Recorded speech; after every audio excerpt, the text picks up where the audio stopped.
Hello everyone, welcome our education channel. We learn together. ಈ ವಿಡಿಯೋದಲ್ಲಿ ನಾವು ಸನಾತನ ಧರ್ಮದ ಬಗ್ಗೆ ಕೆಲವೊಂದಿಷ್ಟು ಸನಾತನ ಧರ್ಮ ಹೇಳುವಂತ ಒಂದು ಲೆಸನ್ ಏನಿದೆ ಇದು 8ನೇ ತರಗತಿಯಲ್ಲಿ ಪರಿಷ್ಕೃತವಾಗಿ ಅಂದ್ರೆ ಹೊಸದಾಗಿ ಸೇರ್ಪಡೆ ಆದಂತಹ ಒಂದು ಲೆಸನ್ ಆಗಿದೆ. ಅದಕ್ಕೂ ಮೊದಲು ವೇದಗಳ ಕಾಲ ಹೇಳುವಂತಹ ಒಂದು ಲೆಸನ್ ಇತ್ತು. ಅದರಲ್ಲೂ ಇದೇ ರೀತಿಯಾದಂತಹ ಈ ಸನಾತನ ಧರ್ಮಕ್ಕೆ ಸಂಬಂಧಪಟ್ಟಂತಹ ವಿಷಯಗಳೇ ಇನ್ಕ್ಲೂಡ್ ಇದ್ವು. ಆದರೆ ಈ ಸನಾತನ ಧರ್ಮ ಪಾಠದಲ್ಲಿ ಆ ಪಾಠ ಒಂದು ಲೆಸನ್ಗಿಂತ ಹೆಚ್ಚಿನ ಇನ್ಫಾರ್ಮೇಶನ್ಗಳು ಇರೋದ್ರಿಂದ TETಯ ದೃಷ್ಟಿಯಿಂದ ಇದು ತುಂಬಾ ಇಂಪಾರ್ಟೆಂಟ್ ಆಗುತ್ತೆ. ಪರಿಷ್ಕೃತ ಪಠ್ಯವನ್ನ ಸೇರ್ಪಡೆ ಮಾಡಿರೋದ್ರಿಂದ ಈಗ ಒಂದು 2 ವರ್ಷಗಳಾಯಿತು ಈ ಒಂದು ಸನಾತನ ಧರ್ಮ ಹೇಳುವಂತಹ ಒಂದು ಲೆಸನ್ ಅನ್ನ ಸೇರ್ಪಡೆ ಮಾಡಿ. ಹಾಗಾಗಿ ಈ ಒಂದು ಲೆಸನ್ ತುಂಬಾ ಇಂಪಾರ್ಟೆಂಟ್ ಇರೋದ್ರಿಂದ ಇದರ ಕೀ ಪಾಯಿಂಟ್ಸ್ಗಳನ್ನ ಅಥವಾ ಇಂಪಾರ್ಟೆಂಟ್ ನೋಟ್ಸ್ಗಳನ್ನ ನಾವು ಈ ವಿಡಿಯೋದಲ್ಲಿ ನೋಡ್ತಾ ಹೋಗೋಣ. ಈಗ ಆಲ್ರೆಡಿ ನಾವು TETಯ ಮಾಡೆಲ್ ಪೇಪರ್ಗಳನ್ನ ಮಾಡಿದ್ದೇವೆ. ಸುಮಾರು 9 ಮಾಡೆಲ್ ಪೇಪರ್ಗಳನ್ನ ಕಂಪ್ಲೀಟ್ ಮಾಡಿ ಆಗಿದೆ. ಅದರ ಜೊತೆಯಲ್ಲಿ ಇಂಪಾರ್ಟೆಂಟ್ ಲೆಸನ್ಗಳನ್ನ ನೋಟ್ಸ್ಗಳನ್ನ ನಾವು ಮಾಡ್ತಾ ಇದ್ದೇವೆ. ಇದರ ಜೊತೆಯಲ್ಲಿ ಪ್ರೀವಿಯಸ್ ಇಯರ್ನ ಒಂದಿಷ್ಟು TETಗಾಗಿ ಬಿಡಿಸಿದಂತಹ ವಿಡಿಯೋಗಳು ನಮ್ಮ ಪ್ಲೇ ಲಿಸ್ಟ್ನಲ್ಲಿ ಇದೆ. ಸುಮಾರು 400ಕ್ಕೂ ಅಧಿಕ ವಿಡಿಯೋಗಳನ್ನು ನೀವು ನಮ್ಮ ಚಾನಲ್ನಲ್ಲಿ ನೋಡಬಹುದಾಗಿದೆ. TETಯ ದೃಷ್ಟಿಯಲ್ಲಿ ಇಟ್ಕೊಂಡು ಕೇವಲ TETಗಾಗಿ ಮಾಡಿದಂತಹ ವಿಡಿಯೋಗಳೇ ಇಷ್ಟು ಇರುವಂಥದ್ದು. ಅದರಲ್ಲಿ ಮಾಡೆಲ್ ಪೇಪರ್ಗಳಿರ್ತವೆ ಅಥವಾ ಸಮಾಜ ವಿಜ್ಞಾನದಿದೆ, ವಿಜ್ಞಾನ ಮತ್ತು ಗಣಿತದ್ದಿದೆ. ಅದರ ಜೊತೆಯಲ್ಲಿ ಪೇಪರ್ 1ಗೆ ಇರುವಂಥದ್ದು ಅಂದರೆ ಏನು ಸೈಕಾಲಜಿ ಆಗಿರ್ಬೋದು, ಕನ್ನಡ ಆಗಿರ್ಬೋದು, ಇಂಗ್ಲಿಷ್ ಆಗಿರ್ಬೋದು, ಇದಕ್ಕೆ ಸಂಬಂಧಪಟ್ಟಂತಹ ಎಲ್ಲ ನೋಟ್ಸ್ಗಳು ಸಹ ನಮ್ಮ ಈ ವಿಡಿಯೋದಲ್ಲಿ ಸಿಗುತ್ತೆ. ವಿಡಿಯೋವನ್ನ ಸ್ಟಾರ್ಟ್ ಮಾಡೋಣ. ನೀವೇನು ನಮ್ಮ ಚಾನಲ್ಗೆ ಸಬ್ಸ್ಕ್ರೈಬ್ ಆಗದೇ ಇದ್ರೆ ಅಥವಾ ನಮ್ಮ ಚಾನಲ್ಗೆ ನ್ಯೂ ಯೂಸರ್ ಆಗಿದ್ರೆ ದಯವಿಟ್ಟು ನಮ್ಮ ಚಾನಲನ್ನು ಸಬ್ಸ್ಕ್ರೈಬ್ ಆಗಿ ಹಾಗೆ ಬೆಲ್ ಬಟನ್ ಒತ್ತುವ ಮೂಲಕ ನೋಟಿಫೈ ಆಗಿರಿ. ನಿನ್ನೆ ಒಂದು ಮಾಡೆಲ್ ಪೇಪರ್ನಲ್ಲಿ ಒಂದು ಪ್ರಶ್ನೆಯನ್ನು ಕೇಳಲಾಗಿತ್ತು. ಪ್ರತಿ ವಿಡಿಯೋದ ಕೊನೆಯ ನೀಡುವಂತಹ ಪ್ರಶ್ನೆ. ನಿನ್ನೆಯ ಪ್ರಶ್ನೆ ಏನಿತ್ತು? ಫ್ರಾನ್ಸ್ ಕ್ರಾಂತಿಯ ಶಿಶು ಅಂತ ಯಾರನ್ನ ಕರೀತಾರೆ? ಫ್ರಾನ್ಸ್ ಕ್ರಾಂತಿಯ ಶಿಶು ಗ್ಯಾರಿಬಾಲ್ಡಿ, ಕವೂರ್, ಮ್ಯಾಜಿನಿ, ನೆಪೋಲಿಯನ್. ಅದಕ್ಕೆ ನಿಮ್ಮಿಂದ ಕಾಮೆಂಟ್ಸ್ಗಳು ಸಹ ಬಂದಿದ್ವು. ಸರಿಯಾದಂತಹ ಉತ್ತರ ಆಪ್ಷನ್ 4, ನೆಪೋಲಿಯನ್ ಅನ್ನು ಫ್ರಾನ್ಸ್ ಕ್ರಾಂತಿಯ ಶಿಶು ಅಂತ ಕರೆಯಲಾಗುತ್ತೆ. ಆಪ್ಷನ್ 4 ಸರಿಯಾಗಿದೆ. ನಿಮ್ಮ ಕಾಮೆಂಟ್ಸ್ಗಳು ಸಹ ಇದಕ್ಕೆ ಬಂದಿದ್ವು ಆಪ್ಷನ್ 4 ಅಂತ. ಕಾಮೆಂಟ್ ಮಾಡಿದವರಿಗೆಲ್ಲ ತುಂಬಾ ಧನ್ಯವಾದಗಳು. ಇವತ್ತಿನ ವಿಡಿಯೋದ ಕೊನೆಯಲ್ಲಿ ಇನ್ನೊಂದು ಪ್ರಶ್ನೆಯನ್ನು ನಾವು ನೋಡೋಣ. ಫಸ್ಟ್ ಏನಿದೆ? ವೇದ ಎಂಬ ಶಬ್ದದ ಮೂಲ ಧಾತು ಮತ್ತು ಅದರ ಅರ್ಥ. ಈ ವೇದ ಹೇಳುವಂತಹ ಶಬ್ದ ಯಾವ ಶಬ್ದದಿಂದ ಬಂದಿದೆ ಹಾಗೆ ಅದರ ಅರ್ಥ ಏನು? ವೇದ ಶಬ್ದದ ಮೂಲ ಧಾತು ವಿದ್ ಹೇಳುವಂತಹ ಒಂದು ಸಂಸ್ಕೃತ ಪದ. ವಿದ್ ಇದೊಂದು ಸಂಸ್ಕೃತ ಪದದಿಂದ ವೇದ ಹೇಳುವಂತಹ ಒಂದು ಶಬ್ದ ಉತ್ಪತ್ತಿಯಾಗಿದೆ. ಈ ವಿದ್ ಎಂದ್ರೆ ಅದರ ಅರ್ಥ ಜ್ಞಾನ ಹೇಳುವಂತಹ ಅರ್ಥವನ್ನ ಕೊಡುತ್ತೆ. ನಾಲೆಡ್ಜ್ ಅಥವಾ ಜ್ಞಾನ ಹೇಳುವಂಥದ್ದು. ನಾವು ಹೇಳ್ತೇವೆ ವಿದ್ಯಾರ್ಥಿ ಅಂತ. ವಿದ್ಯಾ ಅರ್ಥಿ, ವಿದ್ಯೆಯನ್ನು ಅರಸಿಕೊಂಡು ಬಂದಂಥವನು, ಜ್ಞಾನವನ್ನ ಅರಸಿಕೊಂಡು ಬಂದಂಥವನು ಅಂತ. ಅದೇ ವಿದ್ಯಾರ್ಥಿ ಹೇಳುವಂಥದ್ದು ಸಹ ಈ ವಿದ್ ಹೇಳುವಂತಹ ಶಬ್ದದ ಮೂಲದಿಂದಲೇ ಬಂದಿರುವಂಥದ್ದು. ಇಲ್ಲಿ ವೇದ ಅಂದ್ರೆ ಏನು? ಜ್ಞಾನ ಅನ್ನುವಂತಹ ಅರ್ಥವನ್ನ ನೀಡುತ್ತೆ. ನೆಕ್ಸ್ಟ್, ವೇದಗಳನ್ನು ಹೀಗೆಂದು ವರ್ಣಿಸುತ್ತಾರೆ. ವೇದಗಳನ್ನ ಅಪೌರುಷೇಯ ಅಂತ ಹೇಳಿ ವರ್ಣನೆಯನ್ನ ಮಾಡ್ತಾರೆ. ನೆಕ್ಸ್ಟ್, ಜಗತ್ತಿನ ಅತಿ ಪ್ರಾಚೀನ ಲಭ್ಯ ಸಾಹಿತ್ಯ ಅಂದ್ರೆ ಅದನ್ನ ವೇದ ಅಂತ ಕರಿತೇವೆ. ಅದಕ್ಕೂ ಪ್ರಾಚೀನವಾಗಿ ಸಾಹಿತ್ಯಗಳು ನಮಗೆ ಲಭ್ಯ ಇಲ್ಲ. ಕೆಲವೊಂದಿಷ್ಟು ಶಾಸನಗಳು, ಲಿಪಿಗಳು ಇವುಗಳು ಪರಿಚಯ ಇರ್ಬೋದು, ಸಾಹಿತ್ಯಗಳ ಪರಿಚಯ ಇಲ್ಲ. ಅತಿ ಪ್ರಾಚೀನ ಸಾಹಿತ್ಯ ಅಂದ್ರೆ ಅದು ವೇದ ಸಾಹಿತ್ಯ ಆಗಿದೆ. ನೆಕ್ಸ್ಟ್, ಋಷಿಗಳು ತಮ್ಮ ಆರಾಧ್ಯ ದೇವತೆಗಳನ್ನ ಸ್ತುತಿಸಿ ತಮ್ಮ ಅಪೇಕ್ಷೆಗಳನ್ನು ನಿವೇದಿಸಿಕೊಳ್ಳಲು ಕಂಡಿರಿಸಿದ ಮಂತ್ರಗಳನ್ನು ಹೀಗೆಂದು ಕರೆಯುತ್ತಾರೆ. ಏನು? ಅರಣ್ಯದಲ್ಲಿ ವಾಸಿಸುವ ಅಥವಾ ಅತೀಂದ್ರಿಯ ಒಂದು ಜ್ಞಾನವನ್ನ ಹೊಂದಿರುವಂತಹ ಋಷಿಗಳು ತಮ್ಮ ಆರಾಧ್ಯ ದೇವನ ಪೂಜೆಯನ್ನ ಮಾಡಿ ಅವರನ್ನ ಆರಾಧಿಸಿ ತಮ್ಮ ಆಸೆಗಳನ್ನ, ತಮ್ಮ ಅಪೇಕ್ಷೆಗಳನ್ನ ಅವರಲ್ಲಿ ಹೇಳ್ಕೊಳ್ಳಿಕ್ಕಾಗಿ ಕೆಲವೊಂದಿಷ್ಟು ಮಂತ್ರಗಳನ್ನ ರೆಡಿ ಮಾಡ್ಕೊಂಡಿದ್ರು ಅಥವಾ ಕಂಡಿರಿಸ್ಕೊಂಡಿದ್ರು. ಅದನ್ನ ಋಕ್ಕುಗಳು ಅಂತ ಕರೀತಾರೆ. ನೆಕ್ಸ್ಟ್, ಸೂಕ್ತಗಳ ಸಮೂಹವನ್ನು ಹೀಗೆಂದು ಕರೆಯುತ್ತಾರೆ. ಮಂಡಲ ಅಂತ ಕರೀತಾರೆ. ಒಂದಿಷ್ಟು ಸೂಕ್ತಗಳ ಒಟ್ಟು ಸಮೂಹವನ್ನ ಸೇರಿ ಮಂಡಲ ಅಂತ ಕರೆಯುವಂಥದ್ದು. ಸಂಹಿತೆ ಎಂದರೆ ಹಲವು ಋಷಿಗಳ ಗುಂಪಿನವರಿಂದ ರಚಿತವಾದ ಒಟ್ಟುಗೂಡಿದ ಮಂಡಲಗಳು. ಇಲ್ಲಿ ಮಂಡಲಗಳು ಅಂದ್ರೆ ಏನು? ಸೂಕ್ತಗಳ ಸಮೂಹವನ್ನ ಮಂಡಲ ಅಂತ ಕರೀತಾರೆ. ಇದೇ ಬೇರೆ ಬೇರೆ ಋಷಿಗಳ ಗುಂಪಿನವರಿಂದ ರಚಿತವಾದಂತಹ ಮಂಡಲಗಳನ್ನ ಒಟ್ಟಾಗಿ ಸೇರಿಸಿ ಸಂಹಿತೆ ಅಂತ ಕರೆಯುವಂಥದ್ದು. ನೆಕ್ಸ್ಟ್, ವೇದ ಮಂತ್ರ ಸಮೂಹವನ್ನು ವಿಭಜನೆ ಮಾಡಿದವರು. ವೇದ ಮಂತ್ರದ ಸಮೂಹವನ್ನ ವಿಭಜನೆಯನ್ನ ಮಾಡಿದಂಥವರು ವೇದವ್ಯಾಸರು. ಈ ವೇದ ಮಂತ್ರ ಸಮೂಹವನ್ನ ವಿಭಜನೆ ಮಾಡಿದ್ದ ಕಾರಣಕ್ಕಾಗಿ ಅವರಿಗೆ ವೇದವ್ಯಾಸರು ಹೇಳುವಂತ ಹೆಸರು ಬರ್ಲಿಕ್ಕೆ ಆಯ್ತು. ನೆಕ್ಸ್ಟ್, ವೇದವ್ಯಾಸರ ಪೂರ್ವದ ಹೆಸರು ಕೃಷ್ಣ ದ್ವೈಪಾಯನ ಹೇಳುವಂಥದ್ದು ಅವರ ಪೂರ್ವದ ಹೆಸರಾಗಿತ್ತು. ನಂತರ ಅವರು ಈ ವೇದಗಳನ್ನ ಈ ಭಾಗವನ್ನ ಮಾಡಿದ್ರಿಂದಾಗಿ, ವಿಭಜನೆಯನ್ನ ಮಾಡಿದ್ರಿಂದಾಗಿ ಇವರಿಗೆ ವೇದವ್ಯಾಸರು ಹೇಳುವಂತ ಹೆಸರು ಬಂತು. ವೇದವ್ಯಾಸರಿಂದ ವಿಭಜನೆಗೊಂಡ ವೇದ ಮಂತ್ರದ 4 ವೇದಗಳು. ಒಟ್ಟಾಗಿದ್ದಂತಹ ಈ ವೇದ ಮಂತ್ರನ ವಿಭಜನೆಯನ್ನ ವೇದವ್ಯಾಸರು ಮಾಡ್ತಾರೆ. ಆ 4 ವೇದಗಳು ಯಾವ್ಯಾವ್ದಂದ್ರೆ ಋಗ್ವೇದ, ಯಜುರ್ವೇದ, ಸಾಮವೇದ ಮತ್ತು ಅಥರ್ವ ವೇದ. ನಾವೇನು 4 ವೇದಗಳು ಅಂತ ಕರಿತೇವೆ ಅದನ್ನ ವಿಭಜನೆಗೊಳಿಸಿದ್ದು ವೇದವ್ಯಾಸರು. ವೇದವ್ಯಾಸರು ವಿಭಜನೆಗೊಂಡ 4 ವೇದಗಳನ್ನು ಉಪದೇಶಿಸಿದ ಋಷಿಗಳು. ವೇದವ್ಯಾಸರು ವೇದಗಳನ್ನು ವಿಭಜನೆ ಮಾಡ್ತಾರೆ, ಋಗ್ವೇದ, ಯಜುರ್ವೇದ, ಸಾಮವೇದ ಮತ್ತು ಅಥರ್ವ ವೇದ ಅಂತ. ಹೀಗೆ ವಿಭಜನೆಯನ್ನ ಮಾಡಿದಂತಹ ಈ ವೇದಗಳನ್ನ ಯಾವ್ಯಾವ ಋಷಿಗಳಿಗೆ ಉಪದೇಶವನ್ನ ಮಾಡ್ತಾರೆ? ಋಗ್ವೇದವನ್ನ ಪೈಲ ಹೇಳುವಂತಹ ಋಷಿಗೆ ಉಪದೇಶವನ್ನ ಮಾಡ್ತಾರೆ. ಯಜುರ್ವೇದವನ್ನ ವೈಶಂಪಾಯನ ಋಷಿಗೆ ಉಪದೇಶವನ್ನ ಮಾಡ್ತಾರೆ. ಸಾಮವೇದವನ್ನ ಜೈಮಿನಿ ಋಷಿಗೆ ಉಪದೇಶವನ್ನ ಮಾಡ್ತಾರೆ. ಹಾಗೆ ಅಥರ್ವ ವೇದವನ್ನ ಸುಮಂತ ಋಷಿಗೆ ಉಪದೇಶವನ್ನ ಮಾಡ್ತಾರೆ. ಇದು 4 ವೇದಗಳು, ಇವು 4 ಋಷಿಗಳು. ಯಾವ ಋಷಿಗಳಿಗೆ ಯಾವ ವೇದದ ಉಪನ್ಯಾಸ ಆಗಿರುತ್ತೆ ಅಥವಾ ಯಾವ ಉಪದೇಶವನ್ನ ಮಾಡಿರ್ತಾರೆ ಅನ್ನುವಂಥದ್ದು. ನೆಕ್ಸ್ಟ್, ವೇದಗಳ 4 ಸ್ಕಂದಗಳು. 4 ವೇದಗಳಿದ್ದಾವೆ. ಆ 4 ವೇದಗಳಿಗೂ ಸಹ 4 ಸ್ಕಂದಗಳು ಬರುತ್ತೆ. ಏನು? ಸಂಹಿತೆ, ಬ್ರಾಹ್ಮಣ, ಅರಣ್ಯಕ ಮತ್ತು ಉಪನಿಷತ್ ಹೇಳುವಂತ ವೇದಗಳು 4 ಸ್ಕಂದಗಳಿದ್ದಾವೆ. ನೆಕ್ಸ್ಟ್, ದೇವತೆಗಳನ್ನು ಪ್ರಾರ್ಥಿಸುವ ಹಾಗೂ ಯಜ್ಞ ಕರ್ಮದ ಮೂಲಕ ಇಷ್ಟಾರ್ಥಗಳನ್ನ ನೆರವೇರಿಸಿಕೊಳ್ಳುವ ಸೂತ್ರವನ್ನ ಒಳಗೊಂಡಿರುವಂಥದ್ದು. ವೇದದ ಯಾವ ಭಾಗ ಅಂತ ಕೇಳುವಂಥದ್ದು. ದೇವತೆಗಳನ್ನ ಪ್ರಾರ್ಥಿಸುವುದು ಮತ್ತು ಯಜ್ಞ ಕರ್ಮದ ಮೂಲಕ ತಮ್ಮ ಇಷ್ಟಾರ್ಥಗಳನ್ನ ನೆರವೇರಿಸಿಕೊಳ್ಳುವಂತಹ ಕೆಲವೊಂದಿಷ್ಟು ಸೂತ್ರ ಅಥವಾ ಮಂತ್ರಗಳನ್ನ ಒಳಗೊಂಡಿರುವಂತಹ ವೇದದ ಭಾಗವನ್ನ ಸಂಹಿತೆ ಅಂತ ಹೇಳಿ ಕರೆಯುವಂಥದ್ದು.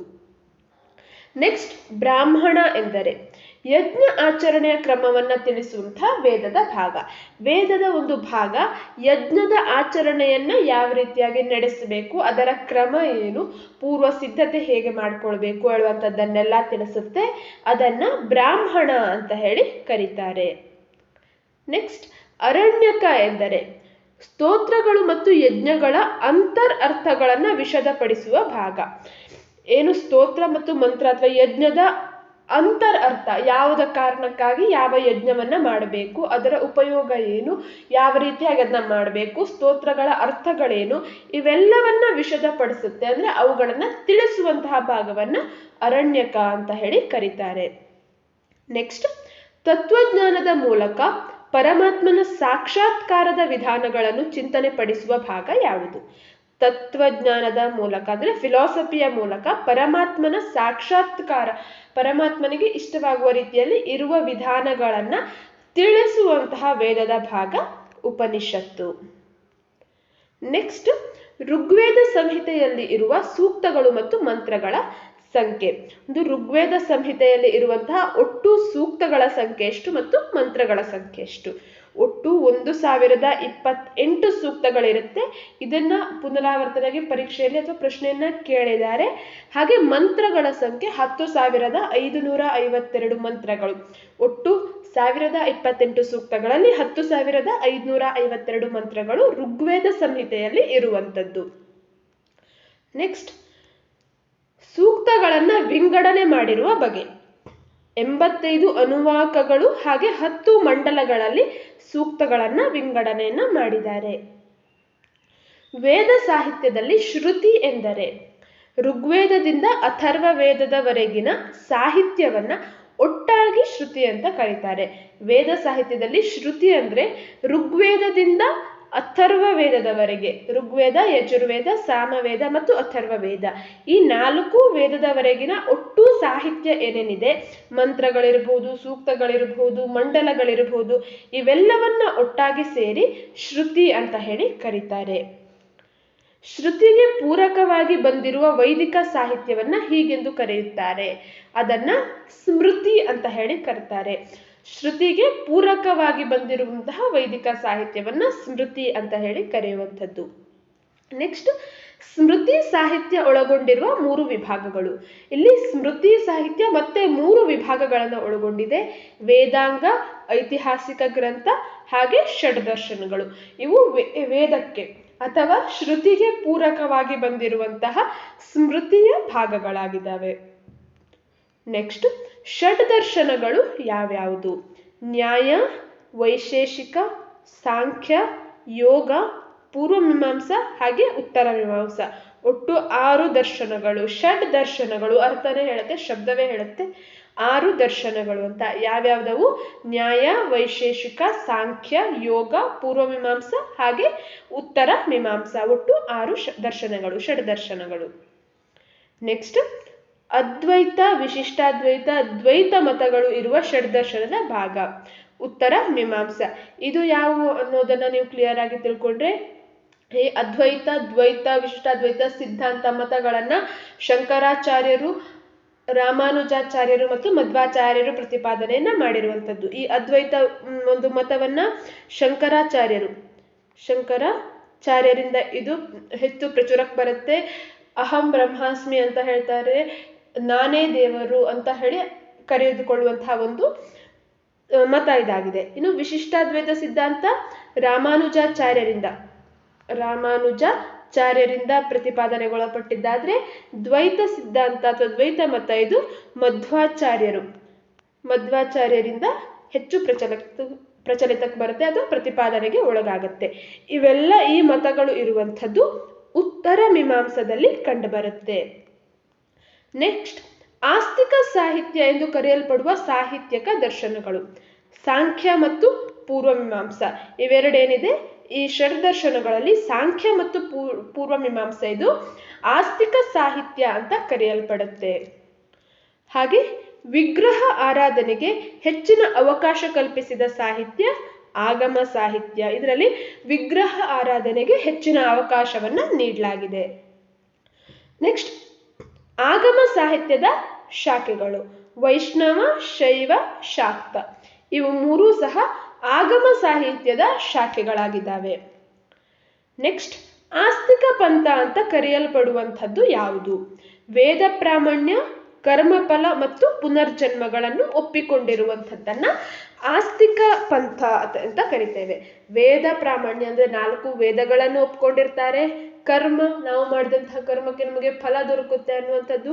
ಹಾಗೆ ಪುನರ್ಜನ್ಮ, ಈ ಒಂದು ಜನ್ಮವನ್ನ ಕಳೆದ ಮೇಲೆ ಇನ್ನೂ ಒಂದು ಮನುಷ್ಯ ಜನ್ಮ ಅನ್ನುವಂಥದ್ದು ಇದೆ ಅಥವಾ ಈ ಹಿಂದೆಯೂ ನಾವು ಮನುಷ್ಯರಾಗಿ ಇದ್ವಿ ಅನ್ನುವಂತಹ ಈ ಪುನರ್ಜನ್ಮಗಳಲ್ಲಿ ನಂಬಿಕೆಯನ್ನು ಹೊಂದಿರುವಂಥದ್ದು ಅಥವಾ ಇವುಗಳನ್ನು ನಂಬಿರುವಂಥದ್ದು, ಒಪ್ಪಿಕೊಂಡಿರುವಂಥದ್ದನ್ನ ಆಸ್ತಿಕ ಪಂಥ ಅಂತ ಕರಿತೇವೆ. ಅತಿ ಚಿಕ್ಕ ಕೇವಲ 3 ಅಕ್ಷರದ ಸೂತ್ರವಾದ ಅನುಶ್ಚ ಯಾವ ಸೂತ್ರದಲ್ಲಿದೆ? ಇದು ಬ್ರಹ್ಮಸೂತ್ರದಲ್ಲಿ ಇದೆ. ಇದು ಒಂದು ಸೂತ್ರ. ಅತಿ ಚಿಕ್ಕ ಸೂತ್ರ ಯಾವುದು ಅಂತ ಕೇಳಬಹುದು. ಅನುಶ್ಚ ಹೇಳುವಂಥದ್ದು ಇದು ಬ್ರಹ್ಮಸೂತ್ರದಲ್ಲಿ ಕಂಡುಬರುತ್ತೆ. ನೆಕ್ಸ್ಟ್, ಸನಾತನ ಧರ್ಮದ ಇನ್ನೊಂದು ಹೆಸರು. ಸನಾತನ ಧರ್ಮವನ್ನ ಹಿಂದೂ ಧರ್ಮ ಅಂತ ಹೇಳಿ ಸಹ ಕರೀತಾರೆ. ಭಾರತದ 2 ಪ್ರಮುಖ ಐತಿಹಾಸಿಕ ಕೃತಿಗಳು ರಾಮಾಯಣ ಮತ್ತು ಮಹಾಭಾರತ. ರಾಮಾಯಣ ವಾಲ್ಮೀಕಿ ರಾಮಾಯಣ ಹಾಗೆ ವ್ಯಾಸ ಭಾರತ ಅಂತ ಕರಿತೇವೆ ನಾವು. ಮಹಾಭಾರತ ಇವೆರಡು ಭಾರತದ ಪ್ರಮುಖ ಐತಿಹಾಸಿಕ ಕೃತಿಗಳಾಗಿದ್ದಾವೆ. ಭಾರತೀಯ ತತ್ವಶಾಸ್ತ್ರದ ಆಧಾರ ಸ್ತಂಭಗಳು ಷಡ್ದರ್ಶನಗಳು. ಈಗ ಆಗಲೇ ಹೇಳಿದಾಗೆ ನಾವು ಈಗಾಗಲೇ ಆ ಷಡ್ದರ್ಶನಗಳು ಯಾವುದು ಅನ್ನುವಂಥದ್ದನ್ನ ನೋಡಾಗಿತ್ತು. ಈ ಷಡ್ದರ್ಶನಗಳು ಭಾರತೀಯ ತತ್ವಶಾಸ್ತ್ರದ, ಭಾರತೀಯ ಫಿಲಾಸಫಿ ಅಂತ ನಾವೇನ್ ಕರಿತೇವೆ ಅದರ ಆಧಾರ ಸ್ತಂಭಗಳೇ ಆಗಿದ್ದಾವೆ. ನೆಕ್ಸ್ಟ್, ತಂತ್ರ ಎಂಬ ವಿಸ್ತಾರವಾದಕ್ಕೆ ಮುನ್ನುಡಿಯನ್ನ ಬರೆದಿದ್ದು ಶಾಕ್ತಾಗಮ. ಈ ಆಗಮ ಸಾಹಿತ್ಯದಲ್ಲಿ ಬರುವಂಥದ್ದು ಶಾಕ್ತಾಗಮವನ್ನು ನಾವು ನೋಡಿದ್ದೇವೆ. ಇದು ತಂತ್ರ ಹೇಳುವಂತಹ ಒಂದು ವಿಸ್ತಾರವಾದ ಕ್ಷೇತ್ರಕ್ಕೆ, ತಂತ್ರ ಹೇಳುವಂತಹ ಒಂದು ಕ್ಷೇತ್ರಕ್ಕೆ ಮುನ್ನುಡಿಯನ್ನ ಬರೆದಿದ್ದಾಗಿದೆ. ಇಷ್ಟು ನಾವು ಈ ಒಂದು ಸನಾತನ ಧರ್ಮ ಈ ಲೆಸನ್ಗೆ ಸಂಬಂಧಪಟ್ಟಂತಹ ಇಂಪಾರ್ಟೆಂಟ್ ಆಗಿ ಇರುವಂತಹ ನೋಟ್ಸ್ಗಳನ್ನು ನೋಡಿದ್ವಿ ಅಥವಾ ಪಾಯಿಂಟ್ಸ್ಗಳನ್ನು ನೋಡಿದ್ವಿ. ಇನ್ನು ನೆಕ್ಸ್ಟ್ ವಿಡಿಯೋದಲ್ಲಿ ನಾವು ಮುಂದಿನ ಇಂಪಾರ್ಟೆಂಟ್ ಆಗಿ ಇರುವಂತಹ ಲೆಸನ್ಗಳು, ಅವುಗಳ ಇಂಪಾರ್ಟೆಂಟ್ ನೋಟ್ಸ್ಗಳನ್ನು ಅಥವಾ ಮಾಡೆಲ್ ಪೇಪರ್ಗಳನ್ನು ನಾವು ಡಿಸ್ಕಷನ್ ಮಾಡ್ತಾ ಹೋಗೋಣ. ಇವತ್ತಿನ ಪ್ರಶ್ನೆ ಒಂದಿದೆ, ದಕ್ಷಿಣ ಭಾರತದ ಮೊದಲ ಐತಿಹಾಸಿಕ ರಾಜವಂಶ ಯಾವುದು ಅನ್ನುವಂಥದ್ದು. ಆಪ್ಷನ್ಗಳು ಕದಂಬರು, ಶಾತವಾಹನರು, ರಾಷ್ಟ್ರಕೂಟರು ಮತ್ತು ಗಂಗರು. ಇದಕ್ಕೆ ಉತ್ತರವನ್ನು ನೀವು ಕಮೆಂಟ್ ಮಾಡಿ ತಿಳಿಸಿ. ನೆಕ್ಸ್ಟ್ ವಿಡಿಯೋವನ್ನು ಸ್ಟಾರ್ಟ್ ಮಾಡ್ತಾ ಉತ್ತರವನ್ನು ಹೇಳಿ ವಿಡಿಯೋವನ್ನು ಸ್ಟಾರ್ಟ್ ಮಾಡ್ತಾ ಹೋಗೋಣ.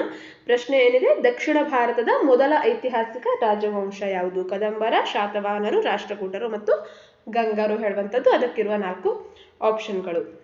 Thank you for watching our ವಿಡಿಯೋವನ್ನು ಲೈಕ್ ಮಾಡಿ, ಶೇರ್ ಮಾಡಿ, ಹಾಗೂ ಯಾರು ನಮ್ಮ ಚಾನಲನ್ನು ಇನ್ನು ಸಬ್ಸ್ಕ್ರೈಬ್ ಆಗದೆ ವಿಡಿಯೋವನ್ನು ನೋಡ್ತಾ ಇದ್ರು ದಯವಿಟ್ಟು ನಮ್ಮ ಚಾನಲನ್ನು ಸಬ್ಸ್ಕ್ರೈಬ್ ಆಗಿ. Thank you.